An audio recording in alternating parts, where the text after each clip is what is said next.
Hello दोस्तों। आज हम जानने वाले हैं पीटर लिंच की निवेश रणनीति जो आपको मैं इस 5 टू 6 मिनट्स के वीडियोस में आपको क्लियर करूंगा। एंड इससे आपको काफ़ी बेनिफिट्स होंगे स्टॉक्स को एनालाइज करने के लिए, स्टॉक सिलेक्शंस के लिए। तो हम स्टार्ट करते हो क्या बिना किसी ऐड वैड के स्टार्ट करेंगे पहले तो। क्या आप जानते हैं कि इतिहास के सबसे सफल निवेशक में से एक पीटर लिंच ने सिर्फ 13 साल में एक छोटे से 18 मिलियन डॉलर के फंड को बढ़ाकर 14 बिलियन डॉलर बना दिया। लाइक 18 मिलियन काफी बड़ी अमाउंट होते होते, but as per Peter Lynch 18 million dollar से 14 बिलियन करना काफ़ी मुश्किल का काम होता है, जो पीटर लिंच ने उस टाइम पे किया था, और वो भी बिना किसी जटिल ट्रिक या हाई-फाई तकनीक के।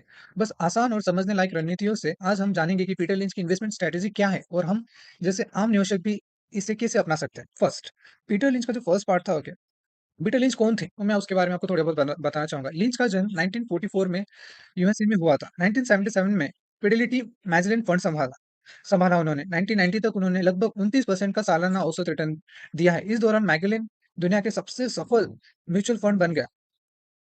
46 साल की उम्र में रिटायर होकर उन्होंने अपनी किताबें लिखी, like one of Wall Street, beating the street, learn to earn. ये पीटर लिंच की एक शॉर्ट में आपको इन्फॉर्मेशन है। सेकंड, हम देखेंगे निवेशक का उनका दर्शन क्या है, like invest in what you know. Peter lynch क्या कहते हैं, आप जो वही खरीदो जो आप समझते हो। उन्होंने कहा किसी भी सामान्य व्यक्ति को अच्छे निवेश का आइडिया अपने रोजमर्रा की जिंदगी से मिल सकता है। एग्जाम्पल, अगर आपको कोई शॉपिंग मॉल में दिखे कि एक ब्रांड के कपड़े सबसे ज़्यादा बिक रहे हैं, तो उस कंपनी का शेयर रिसर्च करना चाहिए। मार्केट को टाइम करने की कोशिश मत करो।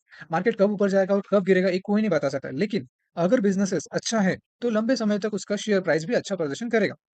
पार्ट 3 है उनका जो स्टॉक कैटेगरीज़।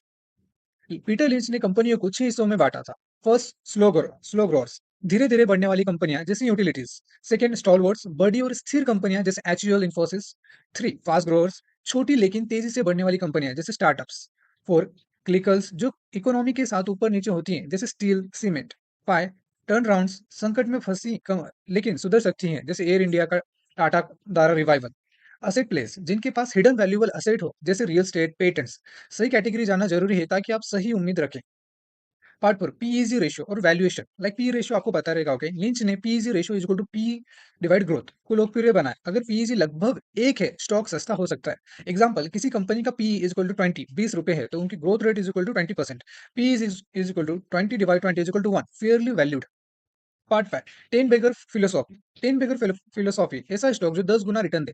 लिंच कहते थे कि अगर आपके पोर्टफोलियो में सिर्फ 1 से 2 टीन बेगर्स भी हैं, तो वो बाकी खराब निवेशों की भरपाई कर सकते हैं। एग्जांपल, अगर 10,000 का निवेश 10 साल में 1 लाख हो जाए, वो टीन बेगर है।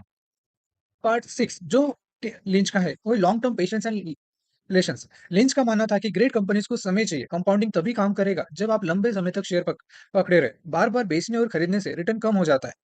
तो दोस्तों, पीटर लिंच की स्ट्रैटेजी हमें ये सिखाती है कि स्टॉक मार्केट कोई कसिनो नहीं है।